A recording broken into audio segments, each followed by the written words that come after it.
नित्य क्रिया करी गुरु पहि आए, चरण सरोज सुभग सिर नाए। सतानंद तब जनक बुलाए, कौशिक मुनि पहि तुरत पठाए। जनक विनय तिन्हि आई सुनाई, हर से बोली लिए दो भाई।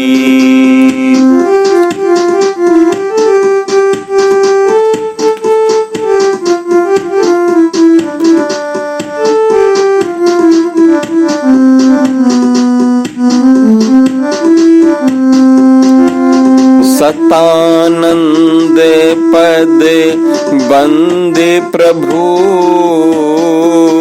बैठे गुर पहि जाय। चलहु तात मुनि कहेव तब, पठवा जनक बुलाय। स्वयंवर देखिए जाई, ईस काहि धव देई बड़ाई। लखन कहा जैसे भाजन सोई, हर से मुनि सब सुनि। लखन कहा जैसे भाजन सोई, नाथ कृपा तव जा पर होई। हर से मुनि सब सुनि बरबानी, दीन्हे असीस सब ही सन्मानी। पुनि मुनि वृंद समेत कृपाला, देखन चले धनुष मखसाला। रंग भूमि आए दो भाई, अस सुध सब पुरवासिन पाई। तल सकल गृह काज बिसारी, बाल जुवान जरठ नर नारी।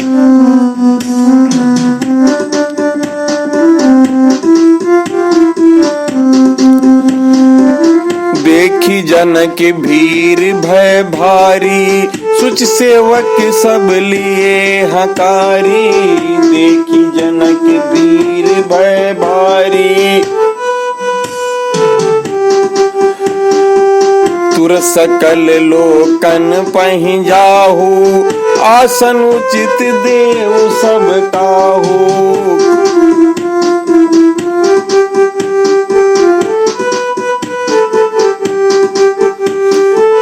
कहि मृदु बचन विनीत, तीन बैठार नर नारी।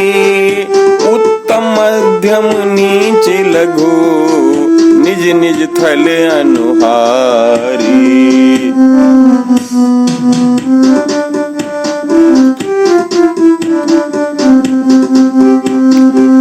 राजकुमार तेहि अवसर आए, मनो मनोहरता तनु छाए। गुण सागर नागर बर बीरा, सुंदर श्यामल गौरी शरीरा। राज समाज विराजत रूरे, उडगन महु जन जन जुग पूरे।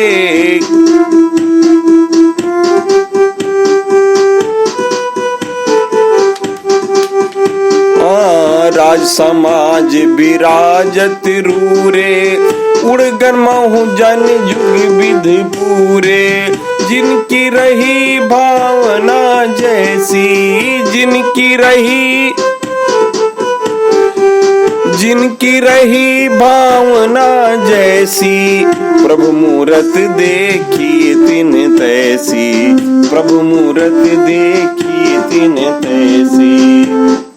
तो इस प्रकार भैया आज भगवान श्री राम जी जो हैं धनुष यज्ञ मख में अपने गुरुजी यानी कि विश्वामित्र जी के साथ भैया विराजमान हैं, बैठे हुए हैं। और सतानंद एक आश्रम है, वहां से उनको बुलावा आएगा। ये मखशाला के थोड़े ही, जैसे कि इस रामचरितमानस में लिखा है भैया, अगर आप वाल्मीकि रामायण, रामचरितमानस, आनंद रामायण उठाकर देखते हैं तो बताया जाता है कि जहां वो टिके हुए थे, जहां उनको टिकाया गया था, उस जगह से भी हटाकर इनको मखशाला के थोड़ी ही दूर पर फिर से जो अब यह कह लीजिए जो खान पान की व्यवस्था थी उसके माध्यम से लेकर के या इनकी सुकोमलता को देखकर वहां पर इनको ठहरा दिया गया था। और अब जो है जब सारी व्यवस्था दुरुस्त हो गई है तो ये जो है भगवान श्री राम जी विश्वामित्र के साथ तो है ही हैं, लेकिन अब यहाँ पर जो बढ़िया घटना ये घटी कि जो है जब नित्य क्रिया कर गुरु पहियाए, जब प्रभु जो है अपना नित्य क्रिया करके चरण सरोज सुबह सिरनाए, वहां पर आके उनके चरण कमल का बंदन करते हैं। और उसी समय भैया सतानंद जी तब जनक बुलाए, यानी कि जब प्रभु श्री राम जी प्रातः क्रिया करके वहां आते हैं, अपने गुरुदेव को प्रणाम करते हैं, उनके सुंदर चरण कमलों में सुंदर मस्तक को नवाते हैं, प्रणाम करते हैं। उसी समय श्री जनक जी महाराज ने श्री सतानंद जी को बुलाया और तुरंत विश्वामित्र मुनि के पास भेजे देते हैं। उन्हें आकर श्री जनक जी की विनती सुनाई, मुनि प्रसन्न हुए और दोनों भाइयों को बुलाया। तो दोनों भाई जो आते हैं ना, इसमें भैया थोड़ा सा गूढ़ प्रतिक्रिया है। देखिए, वैसे तो जहां तक हम कहें कि शौच और स्नान आदि तो नित्य क्रियाएं हैं, और वैसे ही गुरु को आकर प्रणाम करना भी एक नित्य क्रिया का ही कर्म है। भाई प्रातः काल उठ के रघुनाथा माता पिता गुरु नाम माता, है कि नहीं? तो ये सब है, सकल सोच कर जाए नहाय नित्य निभाए मुनि सिद्ध, तो ये सब है। तो नित्य क्रिया करके गुरु जी को प्रणाम करने का भाव ये हुआ कि उन्होंने अपनी जितनी सी संध्या बंदन जो भी क्रिया था उन्होंने पूरा कर लिया है। और आप तो जानते हैं कि जगत के लोग जो सत्कर्म करके ईश्वर का नाम लेते हैं तब उनके कर्म पूर्ण सफल होते हैं। तो यहाँ तो भगवान के जो सबको संसारी जीवों को सिखा रहे हैं, तो वो स्वयं क्यों नहीं करेंगे भाई? और ईश्वर सत्कर्म करके गुरु चरणों में सिर नवाएं तब पूर्ण हो, क्योंकि गुरु को ईश्वर से बड़ा माना जाएगा। गुरु गोविंद जो दो खड़े काके लागों पाए, बलिहारी गुरु आपने गोविंद देव बताए हैं। जैसा कि कहा भी गया है, तुम ते अधिक गुरु ही जिए जानी। तो भगवान सदाचार का उपदेश दे रहे हैं कि देखो, हम भी गुरु को प्रणाम करते हैं, हमारे भी मनोरथ, हमारे भी सब कर्म उनके प्रणाम करने से ही सफल होते हैं। तुम भी जो नित्य कर्म करो उसके अंत में गुरु को अवश्य प्रणाम कर लो, इससे उसमें जो त्रुटि भी रह गई होगी उसकी भी पूर्ति हो जाएगी। ऐसा भगवान सबको संदेश दे रहे हैं, पढ़ाते हैं। और ये बताते हैं कि आए, जैसे गुरु पही आए, तो आए से ये बताया गया कि श्री राम जी नित्य क्रिया कर्म में अलग, मतलब उनसे गुरु जी से अलग करते थे, गुरु जी के साथ नहीं करते थे, जिसमें मुनि का ध्यान पूजन आदि में कोई विघ्न ना आए, कोई विक्षेप ना हो, कोई अच्छेप ना हो, कोई निक्षेप ना हो। अच्छा, फिर आप तो जानते ही हैं कि प्रातः संध्या के लिए आज्ञा नहीं देनी पड़ती, चाहे गुरु हो चाहे संध्या बंदन तो करना है, क्योंकि यह सब नित्य क्रिया के अंतर्गत ही आ जाता है। तो अरुणोदय उठकर शौचादि से निवृत्त हुए, है ना, और उसके बाद वो है गुरु जी के पास आते हैं, उनके चरणों में अपने सिर को नवाते हैं भैया, आशीर्वाद लेते हैं। और उसी समय सतानंद जी भी बुलाए जाते हैं जनक द्वारा। कहने का भाव कि देखिए, राजाओं के पास बंदीजन, कामदार इत्यादि को भेजा। यहाँ पर यह भाव हम आपसे कहना चाह रहे हैं कि सतानंद तब जनक बुलाए का मतलब है, यह कहने का यही भाव है कि राजाओं के पास बंदीजन को, कामदार को इत्यादि को भेजा था। और महामुनि विश्वामित्र के सम्मान के हित अपने पुरोहित श्री सतानंद जी को भेजते हैं। और जैसे उनका आगमन सुनकर प्रथम ही दिन उनसे मिलने उनका सम्मान किया था ना, संग सचिव सुच भूरि भट्ट भूसर बर गुर ज्ञात चले मिलन मुनि नायक मुदित राव ये भात, वैसे ही सब भी उनका सम्मान हम कहें उसी प्रकार वो जाकर हमारे शब्दों में हमारी बिने सुनावे, कोई भाव बिगड़ने न पावे ऐसा, क्योंकि कोई भाव बिगड़ गया तो क्रोध ना कर बैठे, जो हमारा सब काम बिगड़ जाए भाई, उनसे लोग डरते हैं। इसी से पास बुलाकर सिखाकर तब भेजते हैं कि भैया जाना, ऐसी से बड़ों को बुलावा अनुचित है, उनसे यह कहना अनुचित है कि आपको बुलाया है। उनसे विनती करना चाहिए कि दोनों भाइयों सहित पधार कर यज्ञ की शोभा बढ़ाइए। कौशिक मुनि पहि तुरंत पठाए से कौशिक की प्रधानता रखी। तुरंत मतलब भेजने में जनक जी का भाव यह है कि मुनि राजकुमारों को लेकर सबसे प्रथम यहाँ आए। भाव ये हुआ कि भीड़ ना होने पावे, प्रथम ही उत्तम स्थान पर उनको बिठा दिया जाए। या तो राजा ने अपने धर्म का पालन किया और मुनि अपना धर्म पालन कर रहे हैं कि सबसे पीछे चले, वहां पीछे पहुंचे। बड़े लोग अपना अमूल्य समय नष्ट नहीं करते, इसी वे समय पर पहुंचा करते हैं। विशेष भाव आगे है भैया, देखो कि तुरंत भेजना भी अति सम्मान है, और इससे जना है कि सर्वप्रथम निमंत्रण इन्हीं को भेजा है ना।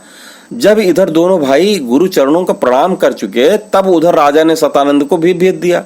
तुरंत ये सब तुरंत हो रहा है ताकि श्री राम जी यथाउचित आसन पा जाएं, वहां पर उन पर कोई उनके तकलीफ ना हो, उनका नुकसान ना हो। तो सतानंद जी ठीक उसी समय बुलाए जाए।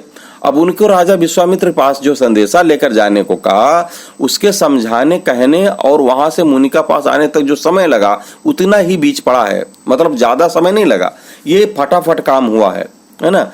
राजा लोग रंगभूमि में पहले से ही आकर डटे हुए हैं, ये तो आप जानते ही है, क्योंकि सीता जी का स्वयंवर एक दिन तो चला नहीं था। अब जनक जी धनुष यज्ञ की प्रक्रिया रोके हुए हैं, इस प्रतीक्षा में थे कि जब ये लोग नित्य क्रिया से खाली हो जाएं तब उनको बुलाया जाए और उनके आ जाने पर धनुष यज्ञ आरंभ हो। अतः खाली होने का समाचार पाने पर सतानंद जी को भेजते हैं। अब जनक विनय तिन आय सुनाई का, देखिए बड़ों को बुलाना धृष्टता है, यो अपराध कह लीजिए आप, समझ रहे ना। इससे विनय सुनाना कहते हैं। उनका भाव ये कि दोनों भाइयों को बुलाते हैं, इसमें पाया गया कि दोनों भाइयों को पधारने की प्रार्थना कर रहे हैं। बोल लिए से ये अर्थ लगाना चाहिए, यानी दोनों भाई गुरु को प्रणाम करके अपने आसन पर चले गए थे। आसन वहां से थोड़ा सा अलग था, क्योंकि यदि वही होता तो सतानंद जी के आते ही दोनों प्रणाम करते। इससे निश्चय है कि अन्यत्र कोई आसन था। अब पूजा आदि के समय पास बैठने से विक्षेप होता, इसी से उन्होंने थोड़ा दूर हटकर अपना आसन ग्रहण किया था, इसलिए वहां आए प्रणाम करके चले गए। तब वहां से फिर गुरुजी सूचित करते हैं कितनी दूरी पर थे, मुनि उनको स्वयं बुलाते हैं कि बेटे इधर आओ। वहां तब शब्द पहुंच जा, यानी इतनी ही दूरी पर है कि शब्द उन तक पहुंच जाता है कि हे राम इधर आइए, तो प्रभु वहां से आ जाते हैं। इसीलिए दोहा लिखा गया है कि सतानंद पद बंद प्रभु बैठे गुरु पहि जाए, चलो तात मुनि कहो तब पठवा जनक बुलाए। जब श्री जनक जी विश्वामित्र जी से मिलने गए थे तब सतानंद ब्राह्मण भी साथ में थे, पर श्री राम जी ने उनको प्रणाम नहीं किया था। जैसे उठे सकल जब रघुपति आए, विश्वामित्र निकट बैठाए और यहाँ उनको प्रणाम किया। कारण है कि तब उनको जानते न थे। और एक बात बताएं भैया, बिना जाने वंदना कैसे करते? बिना जाने वंदना की विधि ही नहीं है हमारे वेद में। जैसे कि है जपंतम जल मध्यस्थम दूरस्थम धनर्गवितम अश्वारूढ़ मजानतम खड विप्रान वंदते, अर्थात जप करते हुए जल के बीच में स्थिति, दूर स्थिति, धनाभिमानी को, अश्वारूढ़ को और जिनको आप जानते नहीं हैं ऐसे की वंदना तो कदापि नहीं करनी चाहिए। दूसरे, वहां बहुत ब्राह्मण थे, किसको प्रणाम करें किसको छोड़ दें। और यहाँ पर क्या है भैया, यहाँ सतानंद जी सिर्फ अकेले आए हैं, ठीक है, इसी से उनको प्रणाम करते हैं, ठीक है। अब कहते हैं जनक विनय तिन आय सुनाई। अब जनक जी उनको अपना विनय, क्या विनय सुनाते हैं, वहां तो कहा नहीं था उन्होंने, यहां उसे खोला कि जनक ने दोनों भाइयों सहित बुलाया है। और फिर है बैठे गुरु पहि जाए से पाया कि गुरुजी बैठे हुए हैं, नित्य क्रिया से निवृत्त हो चुके हैं। तब सतानंद जाते हैं, गुरु पद वंदन हो चुका होता है, इसी से जाकर बैठ गए। मुनि कहो तब, अर्थात जब श्री राम जी वहां जाकर मुनि के पास बैठ गए तब सतानंद जी कहते हैं, क्योंकि यदि बिना बैठे ही चलने को कहते तो राम जी बैठते नहीं। इसी से बैठ जाने पर कहा, तो इससे मुनि का से प्रेम और वात्सल्य प्रदर्शित होता है।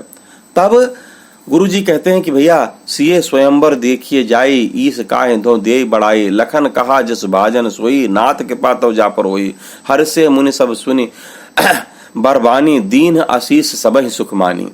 यानी कहते हैं बेटे चलकर सीता जी का स्वयंवर देखा जाए, हैं देखो वहां पर भगवान किसको ईस का मतलब है शिव जी, शिव जी वहां पर किसको बढ़ाई देते हैं? तब लक्ष्मण जी कहते हैं कि हे प्रभु, हे गुरु जी, जिस पर आपकी कृपा बलवंत होगी वही इसका पात्र होगा, वही इसको प्राप्त करेगा। लक्ष्मण जी की सुंदर से वाणी सुनकर सब मुनि प्रसन्न हो जाते हैं, सभी ने सुख मारकर उनको आशीर्वाद दिया।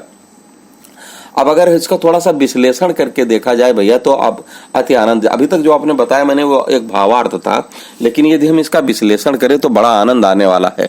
अब देखो, जैसे सीए स्वयंवर देखी जाए, इस बड़ाई बताते हैं ना, इस स्वयंवर में श्री सीता जी की प्राप्ति है और बड़ाई भी है, अर्थात विश्व विजय है और यश है। विश्व विजय जस जनक पाई, आए भवन ब्याह सब भाई, कुंवर मनोहर विजय बड़, कीरत अत कमनीय, पावन हार बिरंच जन रचो न धनु दमनीय। समझ रहे ना? तो सीए स्वयंवर को यहाँ पर क्या है भैया, यहाँ पर तो विश्व विजय जैसा कुछ होना है, और यहाँ पर विश्वामित्र जी जानते हैं कि राम जी धनुष तोड़ेंगे, तब भी काय धो दिए बड़ाई कहते हैं। मतलब इस भगवान संदिग्ध वचन उन्होंने इसीलिए कहा, इससे कई कारण हो सकते हैं।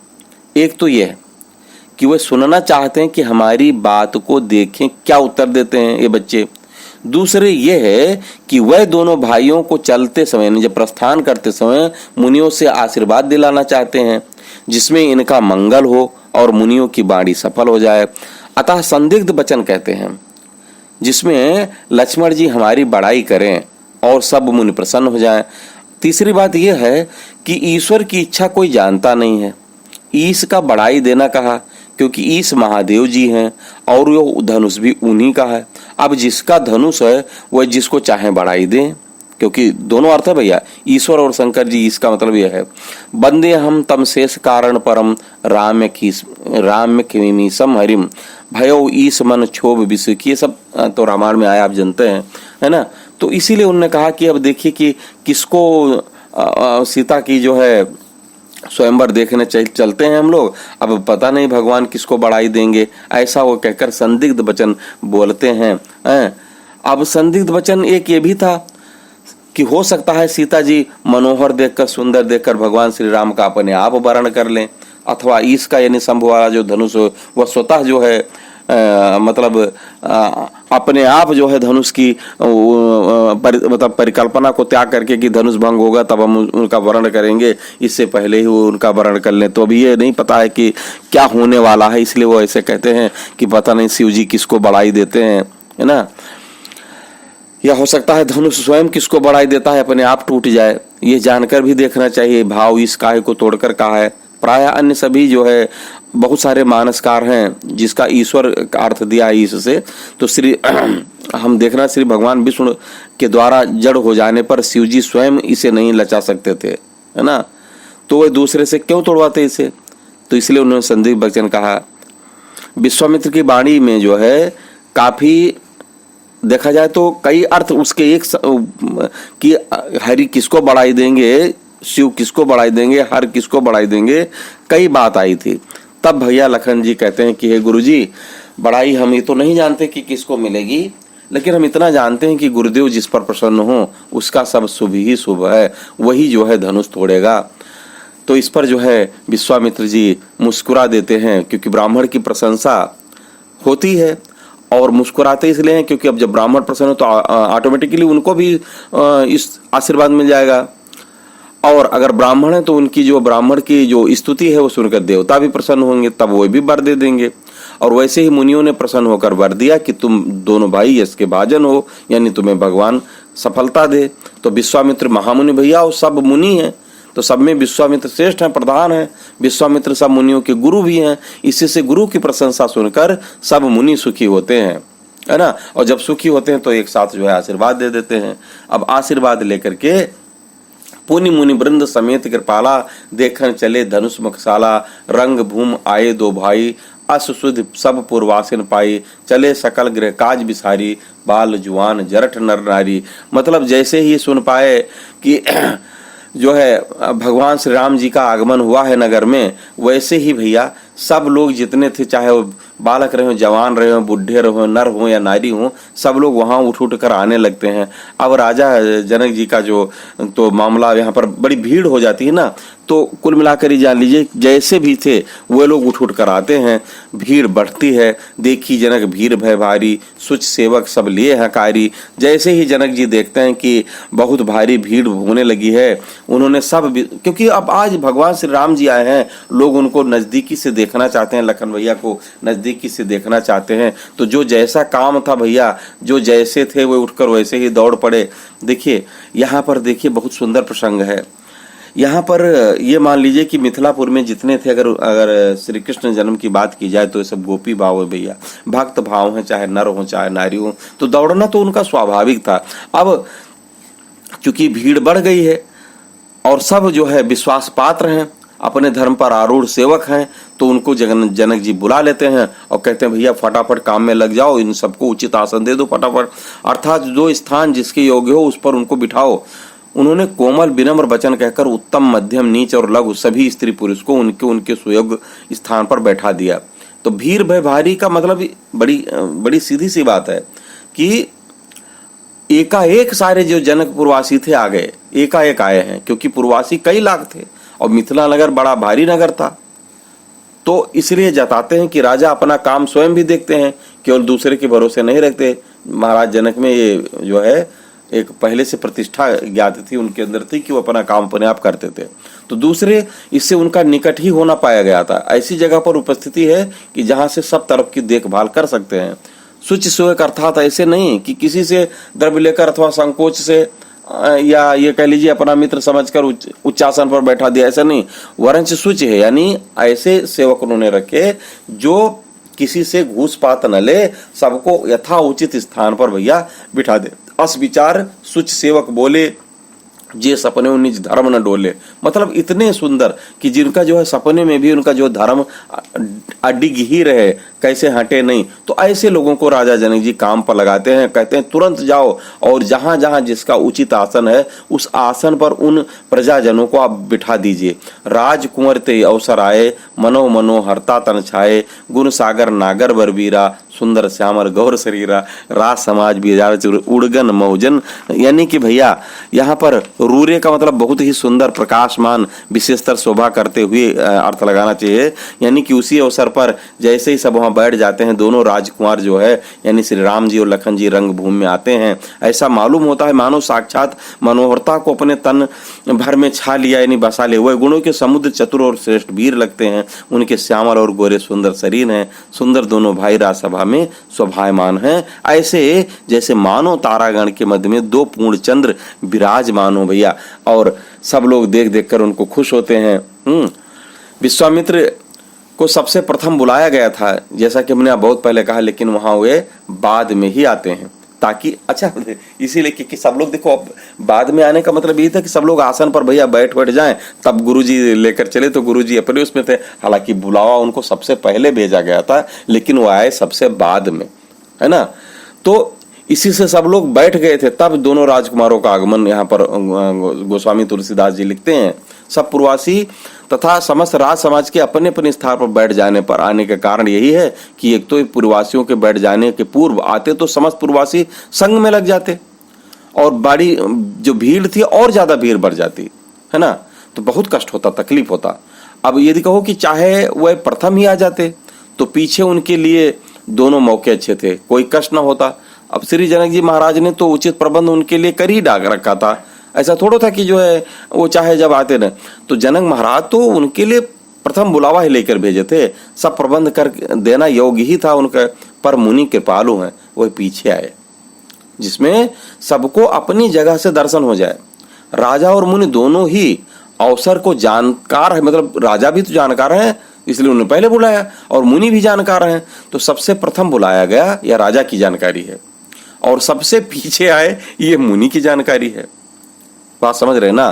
तो अब कितनी कहते हैं गुण सागर, तन की शोभा कहकर अब गुणों की शोभा कहते हैं तुलसीदास जी, क्योंकि गुण होना भी तन की शोभा है। गुण सागर और नागर हैं, दोनों को आगे चरितार्थ करते हैं। विनयशील करुणा गुण सागर, जयति वचन रचना अति नागर। तो गुणों की था नहीं, अतः सागर कहा है भैया, सागर कहते हैं। सागर का भाव बरबीरा का भाव यह है कि राजा भी है, राजकुमार तो ये वीर हैं, और ये वर वीर हैं, मतलब पुनः वीरों के समाज में धनुष तोड़ना। यहाँ पर बर का मतलब तो बर भी होता है, लेकिन इसमें वीर कहा, और जो काम वीरों से ना हुआ वह इन्होंने कर दिखाना है, इससे उन्होंने बर बीरा कहा है। पहले से ही इंगित कर देते हैं।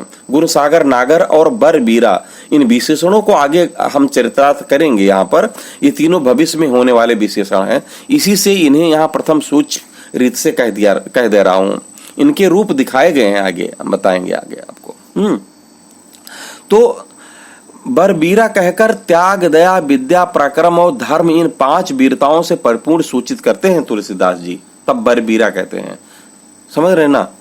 सुंदर श्यामल गौर शरीरा, यहां तक दोनों भाइयों का सब विशेषण एक ही है, सब गुण दोनों भाइयों में है, केवल रंग में भेद है, इसलिए रंग पृथक पृथक कहे हैं। तो सुंदर और श्यामल और फिर गौर, ये दोनों अलग अलग बोले हैं। तो तन की और गुण की सुंदरता तथा वीरता शोभा कहकर सब तेज की शोभा कहते हैं, है ना, तेज की शोभा कहते हैं। और इस प्रकार भैया उद्गन तो आप समझ रहे ना, सुशोभित चंद्रमा में बहुत अवगुण है, पर ये दोनों गुण के सागर हैं, यानी ये सूर्य समान है और ये उदित हैं। और जब भगवान श्री राम जी वहां पर विराज जाते हैं भैया, तो जिनकी रही भावना जैसी, प्रभु मूरत देखी तिन तैसी, इसका हम आगे वर्णन करेंगे, क्योंकि थोड़ा कथा बहुत बड़ी हो जाएगी। जय सिया राम।